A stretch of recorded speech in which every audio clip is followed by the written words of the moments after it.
Moby-Dick, or The Whale by Herman Melville. Chapter 135, The Chase, Third Day.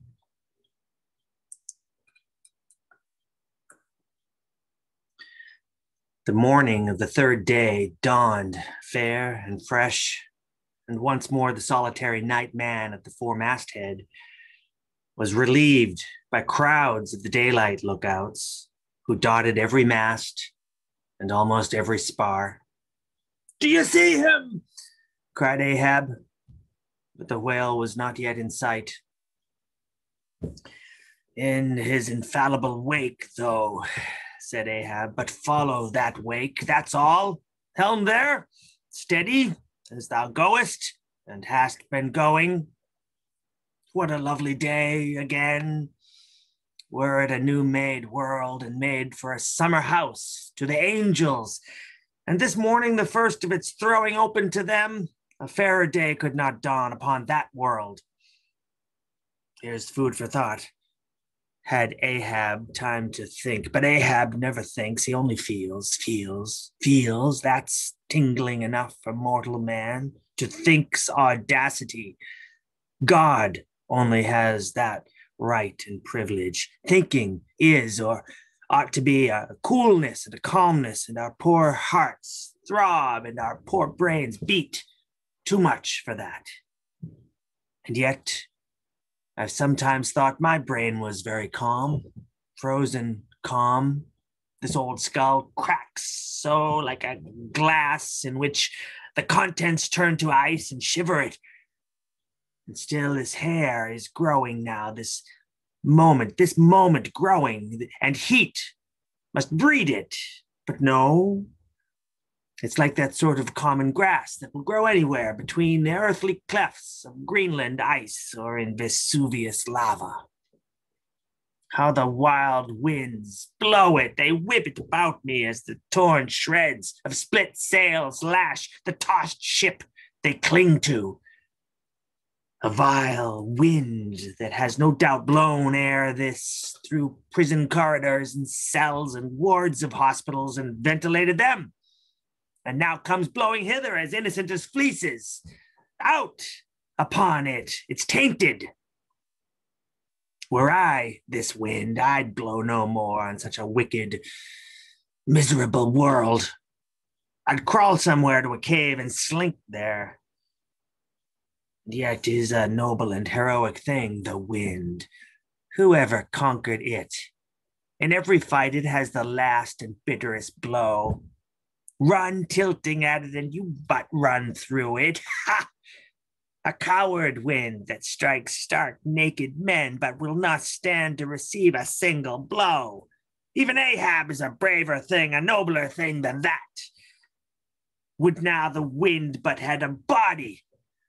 But all the things that most exasperate and outrage mortal man, all these things are bodiless, but only bodiless as objects, not as agents.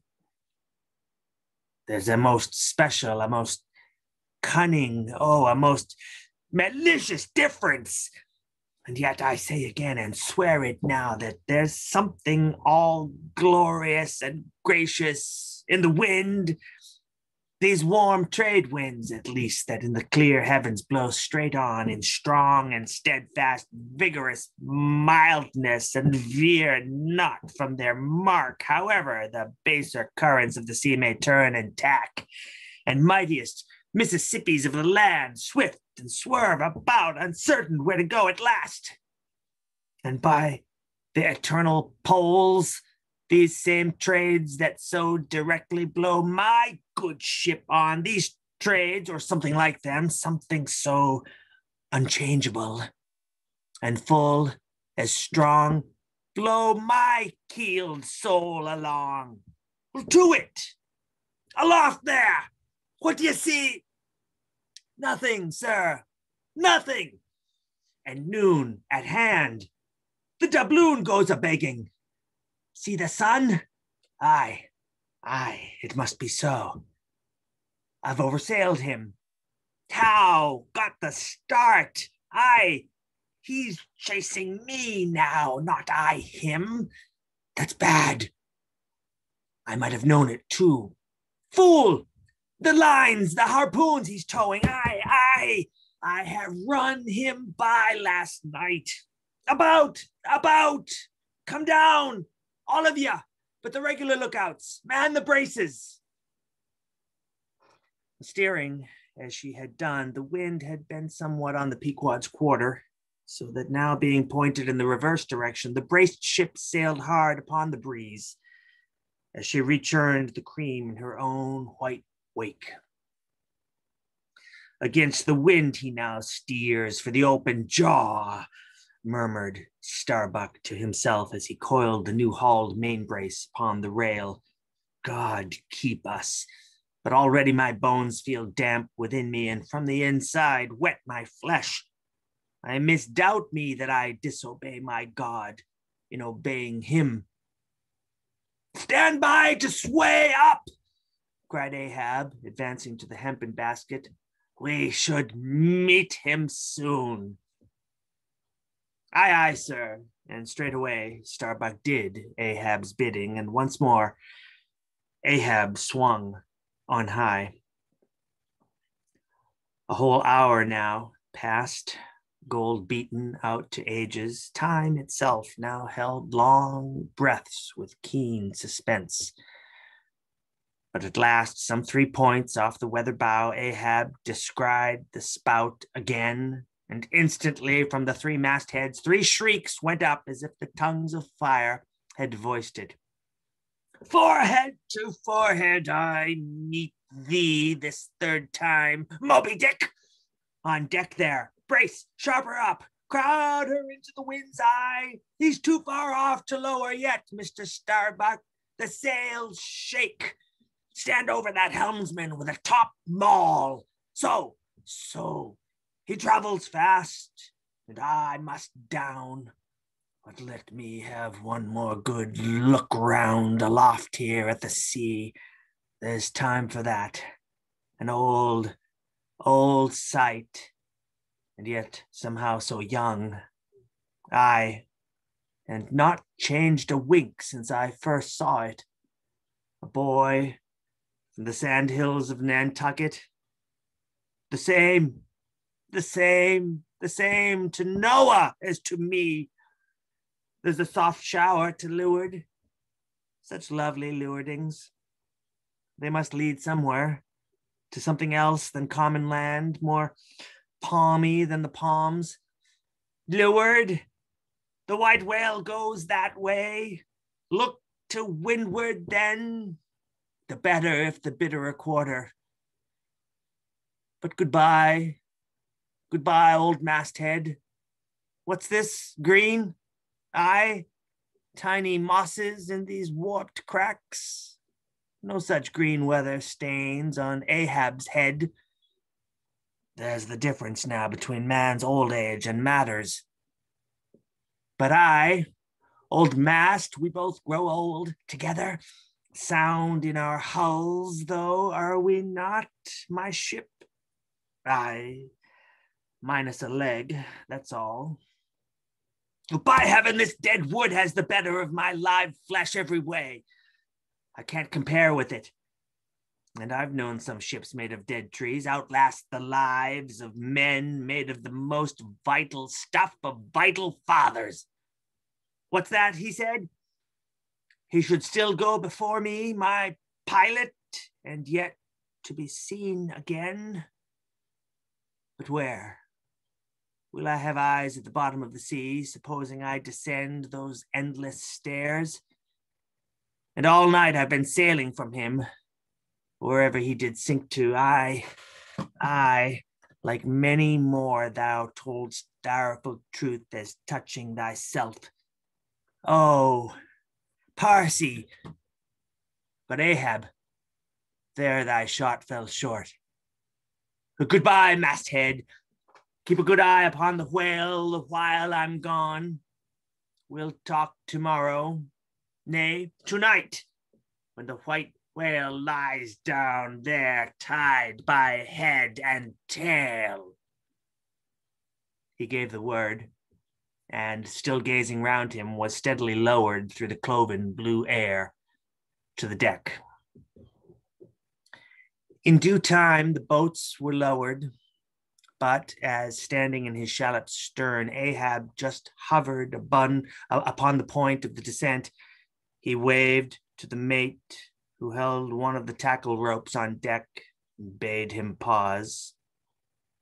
"Starbuck, sir, for the third time my soul's ship starts upon this voyage, Starbuck." "Aye, sir, thou wilt have it so. Some ships sail from their ports and ever afterwards are missing, Starbuck." "Truth, sir, saddest truth. Some men die at ebb tide, some at low water, some at the full of the flood. And I feel now like a billow that's all one crested comb, Starbuck. I am old. Shake hands with me, man." Their hands met, their eyes fastened. Starbuck's tears the glue. "Oh, my captain, noble heart, go not, go not. See, it's a brave man that weeps. How great the agony of the persuasion then." "Lower away," cried Ahab, tossing the mate's arm from him. "Stand by the crew." In an instant, the boat was pulling round close under the stern. "The sharks! The sharks!" cried a voice from the low cabin window there. "Oh, master, my master, come back!" But Ahab heard nothing, for his own voice was high lifted then, and the boat leaped on. Yet the voice spake true, for scarce had he pushed from the ship when numbers of sharks, seemingly rising from out the dark waters beneath the hull, maliciously snapped at the blades of the oars every time they dipped in the water, and in this way accompanied the boat with their bites. It is a thing not uncommonly happening to the whaleboats in those swarming seas, the sharks at times apparently following them in the same prescient way that vultures hover over the banners of marching regiments in the east. But these were the first sharks that had been observed by the Pequod since the white whale had been first descried. And whether it was that Ahab's crew were all such tiger-yellow barbarians, and therefore their flesh more musky to the senses of the sharks, a matter sometimes well known to affect them, however it was, they seemed to follow that one boat without molesting the others. "Heart of wrought steel," murmured Starbuck, gazing over the side and following with his eyes the receding boat. "Canst thou yet ring boldly to that sight, lowering thy keel among ravening sharks and followed by them, open-mouthed to chase, and this the critical third day? For when 3 days flow together in one continuous intense pursuit, be sure the first is the morning, the second the noon, and the third the evening, and the end of that thing be that end what it may. Oh, my God, what is this that shoots through me and leaves me so deadly calm, yet expectant, fixed at the top of a shutter? Future things swim before me as in empty outlines and skeletons. All the past is somehow grown dim. Mary, girl, thou fadest in pale glories behind me. Boy, I seem to see but thy eyes grown wondrous blue. Strangest problems of life seem clearing, but clouds sweep between. Is my journey's end coming? My legs feel faint like his who has footed it all day. Feel thy heart. Beats it yet? Stir thyself, Starbuck. Stave it off. Move, move, speak aloud. Masthead there. See you my boy's hand on the hill. Crazed. Aloft there. Keep thy keenest eye upon the boats. Mark well the whale. Ho, again. Drive off that hawk. See, he pecks, he tears the vane, pointing to the red flag flying at the main truck. Ha! He soars away with it. Where's the old man now? Seest thou that sight, O Ahab? Shudder, shudder. The boats had not gone very far when, by a signal from the mastheads, a downward pointed arm, Ahab knew that the whale had sounded. But intending to be near him at the next rising, he held on his way a little sideways from the vessel, the becharmed crew maintaining the profoundest silence as the head-beat waves hammered and hammered against the opposing bow.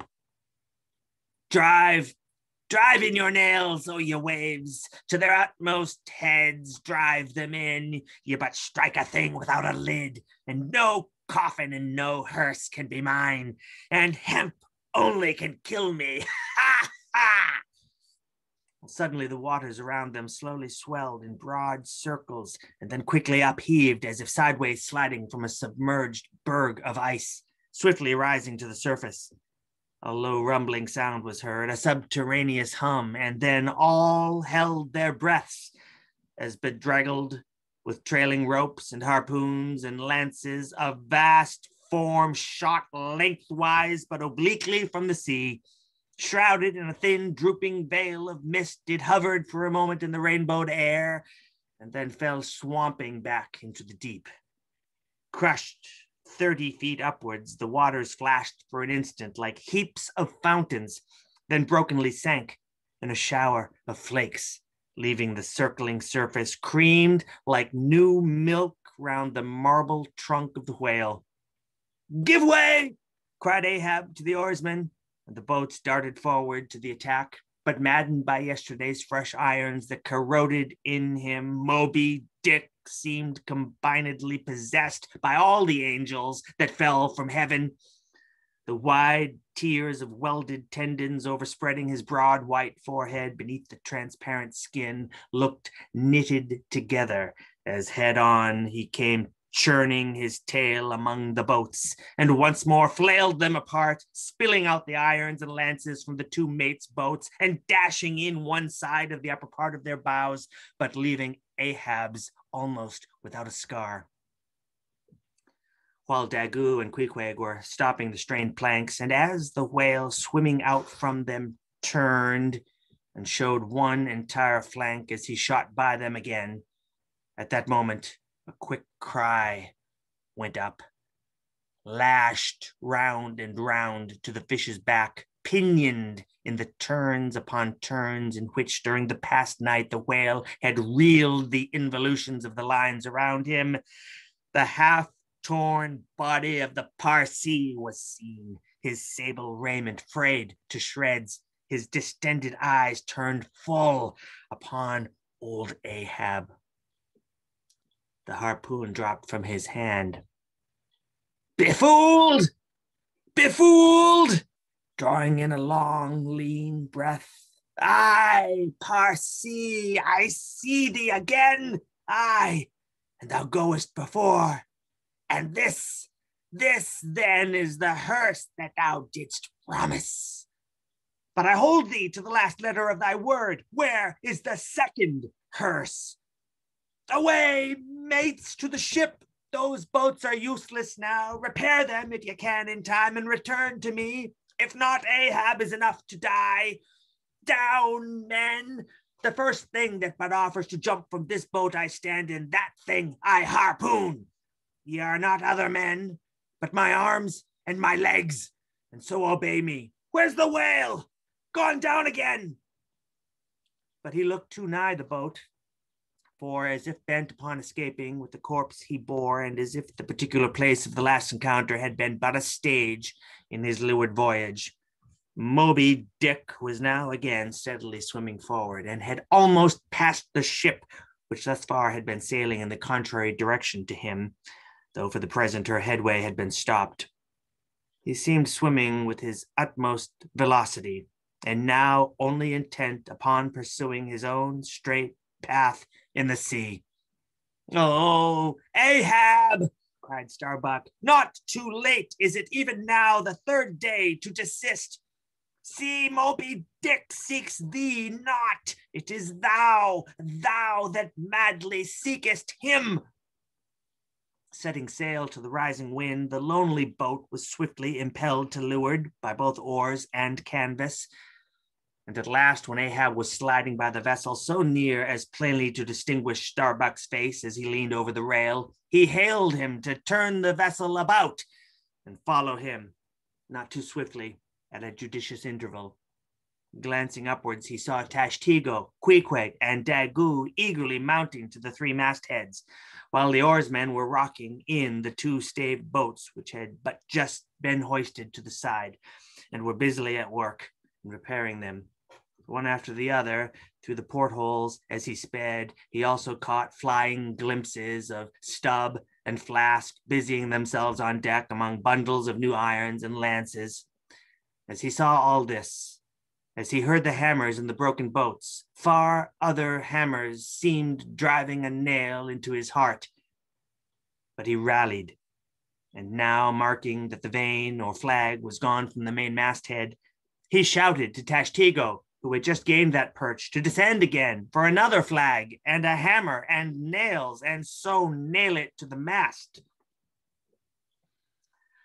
Well, whether fagged by the 3 days running chase and the resistance to his swimming and the knotted hamper he bore, or whether it was some latent deceitfulness and malice in him, whichever was true, the white whale's way now began to abate, as it seemed, from the boat so rapidly nearing him once more.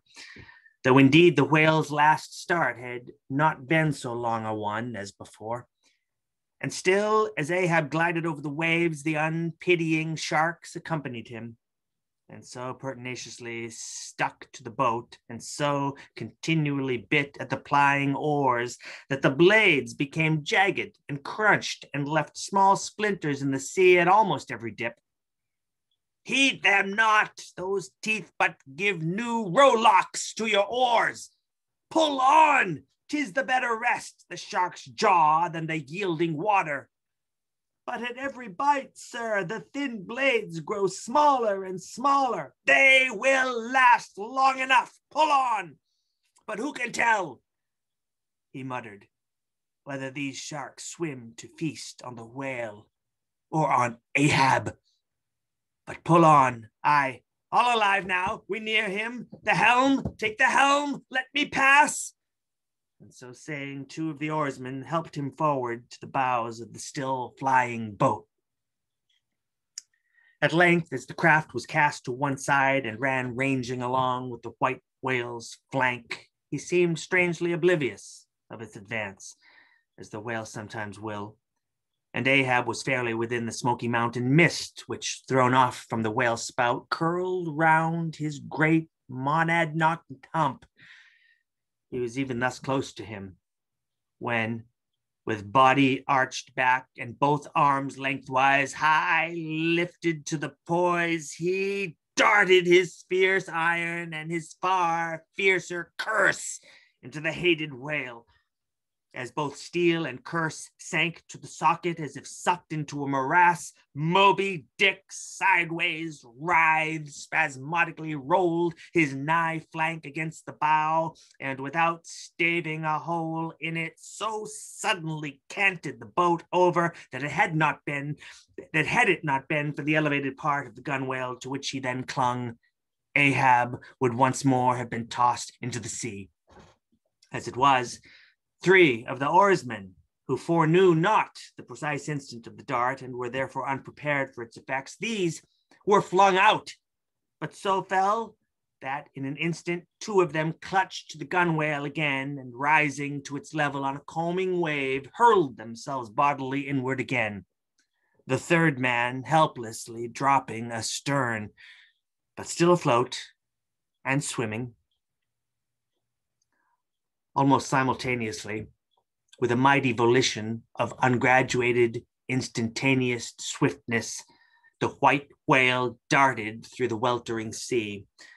But when Ahab cried out to the steersman to take new turns with the line and hold it so, and commanded the crew to turn round on their seats and tow the boat up to the mark, the moment the treacherous line felt that double strain and tug, it snapped in the empty air. What breaks in me? Some sinew cracks, 'tis whole again. Oars, oars, burst in upon him.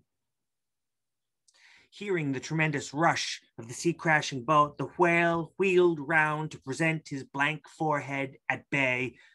But in that evolution, catching sight of the nearing black hull of the ship, seemingly seeing in it the source of all his persecutions, bethinking it may be a larger and nobler foe, of a sudden he bore down upon its advancing prow, smiting his jaws amid fiery showers of foam.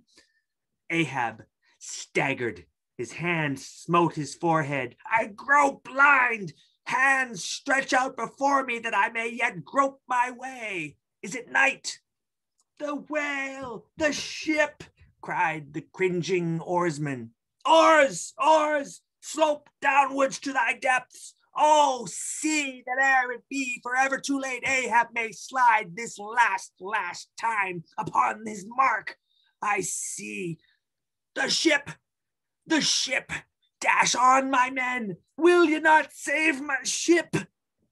But as the oarsmen violently forced their boat through the sledgehammering seas, the before whale-smitten bow ends of the two planks burst through, and in an instant almost the temporarily disabled boat lay nearly level with the waves, its half-wading, splashing crew trying hard to stop the gap and bail out the pouring water.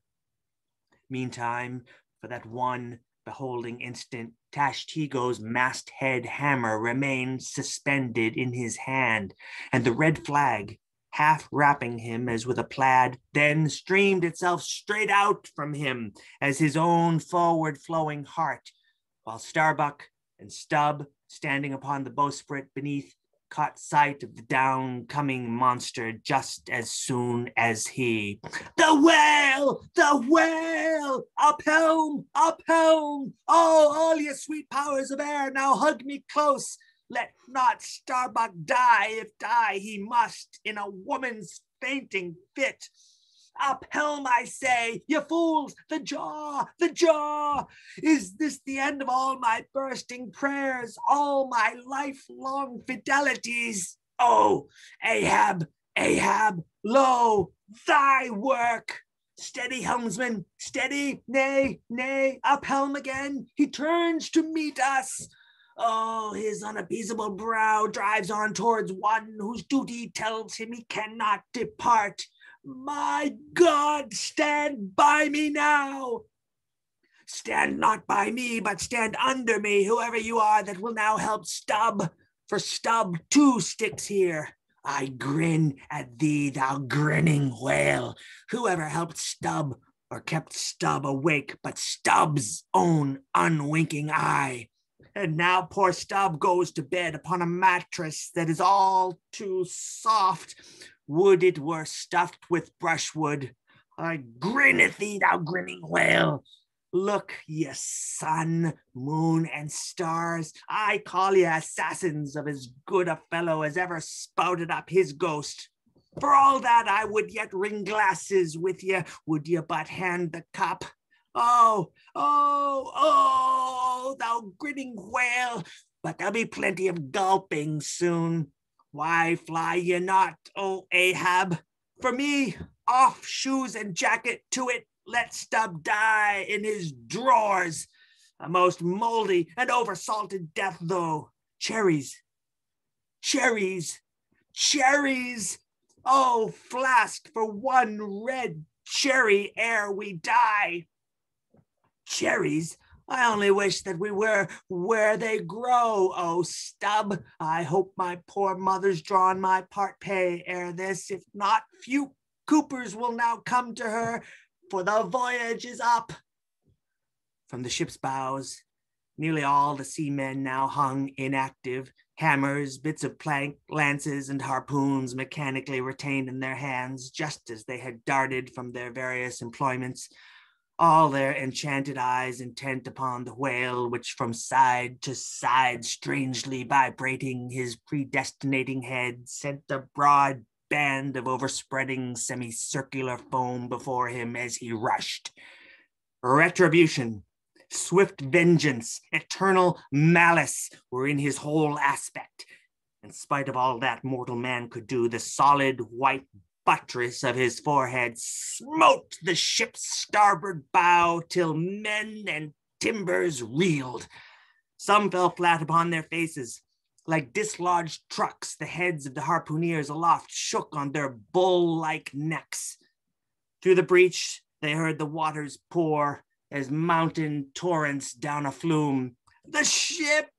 The hearse! The second hearse!" cried Ahab from the boat. "It's wood! Could only be American!" Driving beneath the settling ship, the whale ran quivering along its keel, but turning underwater, swiftly shot to the surface again, far off the other bow, but within a few yards of Ahab's boat, where, for a time, he lay quiescent. I turned my body from the sun. "What? Ho, Tashtego, let me hear thy hammer. Oh, ye three unsurrendered spires of mine, thou uncracked keel and only God-bullied hull, thou firm deck and haughty helm and pole-pointed prow, death, glorious ship, must ye then perish? And without me, am I cut off from the last fond pride of meanest shipwrecked captains? Oh, lonely death on lonely life! Oh, now I feel my topmost greatness lies in my topmost grief. Ho, ho, from all your furthest bounds pour ye now in, ye bold billows of my whole foregone life, and top this one piled comber of my death. Towards thee I roll, thou all-destroying but unconquering whale. To the last I grapple with thee. From hell's heart I stab at thee. For hate's sake I spit my last breath at thee. Sink all coffins and all hearses to one common pool. And since neither can be mine, let me then tow to pieces while still chasing thee, though tied to thee, though damned whale. Thus I give up the spear." The harpoon was darted. The stricken whale flew forward. With igniting velocity, the line ran through the grooves, ran foul. Ahab stooped to clear it. He did clear it, but the flying turn caught him round the neck, and voicelessly, as Turkish mutes bowstring their victim, he was shot out of the boat ere the crew knew he was gone. Next instant, the heavy eye splice and the rope's final end flew out of the stark empty tub, knocked down an oarsman, and smiting the sea, disappeared in its depths. For an instant, the tranced boat's crew stood still, then turned. "The ship? Great God! Where is the ship?" Soon they, through dim, bewildering medium, saw her sidelong, fading phantom, as in the gaseous Fata Morgana, only the uppermost masts out of water, while fixed by infatuation or fidelity or fate to their one lofty perches, the pagan harpooneers still maintained their sinking lookouts on the sea. And now concentric circles seized the lone boat itself, and all its crew, and each floating oar, and every lance pole, and spinning, animate and inanimate, all round and round in one vortex, carried the smallest ship of the Pequod out of sight. But as the last whelmings intermixingly poured themselves over the sunken head of the Indian at the mainmast, leaving a few inches of the erect spar still visible, together with long streaming yards of the flag, which calmly undulated with ironical coincidings over the destroying billows they almost touched. At that instant, a red arm and a hammer hovered backwardly uplifted in the open air, in the act of nailing the flag faster and yet faster to the subsiding spar.